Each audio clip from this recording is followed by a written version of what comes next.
জল্পনা কল্পনার সবকিছুর অবসান ঘটিয়ে সংসদ সদস্য নির্বাচনে বিএনপি চেয়ারম্যান তারেক রহমানের পূর্ব ঘোষিত পরীক্ষামূলকভাবে প্রথম পর্যায়ের ফ্যামিলি কার্ড বিতরণ করা হয়েছে।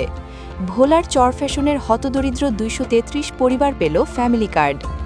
মঙ্গলবার ১০ মার্চ দুপুর ১২টায় চরফ্যাশন উপজেলা পরিষদ মিলনায়তনে স্থানীয় সংসদ সদস্য জাতীয়তাবাদী যুবদল কেন্দ্রীয় সংসদের সাধারণ সম্পাদক নুরুল ইসলাম নয়ন আনুষ্ঠানিকভাবে নারীদের হাতে কার্ড তুলে দেন। এর আগে ঢাকা থেকে প্রধানমন্ত্রী তারেক রহমান সারা দেশে ফ্যামিলি কার্ড বিতরণ কর্মসূচির উদ্বোধন করেন। তারই অংশ হিসেবে প্রথম ধাপে চরফ্যাশন উপজেলার আসলামপুর ইউনিয়নের ৪ নং ওয়ার্ডের নারীরা পেলেন ফ্যামিলি কার্ড। ফ্যামিলি কার্ড বিতরণ কর্মসূচিতে ভোলা জেলার চরফ্যাশন উপজেলার ১৯০০ পরিবারকে কার্ড দেওয়ার সিদ্ধান্ত নেয় সরকার। ফ্যামিলি কার্ড পেয়ে সরকারকে ধন্যবাদ জানিয়েছেন নারীরা। সংসদ সদস্য নুরুল ইসলাম নয়ন এ সময় জানান, পর্যায়ক্রমে ভোলা জেলার প্রায় সকল নারীর মাঝেই এ কার্ড বিতরণ করা হবে। সবসময় উপস্থিত ছিল ভোলা জেলা প্রশাসক doctor Shamim Rahman, police super Shahidullah Kaiser সহ জেলা প্রশাসন, উপজেলা প্রশাসন সহ বিভিন্ন রাজনৈতিক নেতৃবৃন্দ।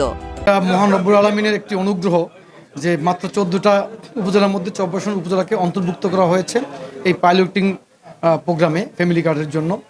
তো আমি এর জন্য শুকরিয়া আদায় করছি। আর পাশাপাশি আমি আমাদের আজকের মাননীয় প্রধানমন্ত্রী জনাব তারেক রহমান, যিনি চরফ্যাশনকে এই ১৪টা উপজেলার মধ্যে অন্তর্ভুক্ত করেছেন, আমি তার কাছে কৃতজ্ঞতা জ্ঞাপন করছি। এই অঞ্চলের মানুষকে তিনি আগামী দিনে অর্থনৈতিকভাবে সমৃদ্ধ করার জন্য ফ্যামিলি কার্ডের আওতাভুক্ত করেছেন এবং পরিবারগুলোকে অর্থনৈতিক সুরক্ষা দেওয়ার জন্য তিনি তাদেরকে এই ১৪টা উপজেলার মধ্যে অন্তর্ভুক্ত করেছেন। এর জন্য আমি ধন্যবাদ জানাচ্ছি, কৃতজ্ঞতা জানাচ্ছি আজকের মাননীয় প্রধানমন্ত্রীকে। ফ্যামিলি কার্ড একটি যুগান্তকারী সিদ্ধান্ত বলে আমি মনে করি এবং আজকের এই দিনটি বাংলাদেশের জন্য ঐতিহাসিক, কারণ পিছিয়ে পড়া জনগোষ্ঠী, যাদের জীবনমান অনেক নিচু পর্যায়ের, অর্থনৈতিকভাবে যারা পিছিয়ে রয়েছে, যারা বঞ্চিত, সুবিধা বঞ্চিত, তাদের জন্য প্রতি মাসে নিয়মিতভাবে এই ফ্যামিলি কার্ডের সুবিধাটা তাদেরকে অর্থনৈতিকভাবে সুরক্ষা দিবে, তাদের পরিবারকে আগামী দিনে সচ্ছল হওয়ার ক্ষেত্রে সহযোগিতা করবে এবং যে কোনো ক্ষেত্রে তারা এই টাকা খরচ করতে পারবে এবং আগামী দিনে গোটা পরিবার আগামী দিনে বাংলাদেশের অর্থনীতির ক্ষুদ্র একক হিসাবে দায়িত্ব পালন করতে পারবে এই রাষ্ট্রের সমৃদ্ধির ক্ষেত্রে।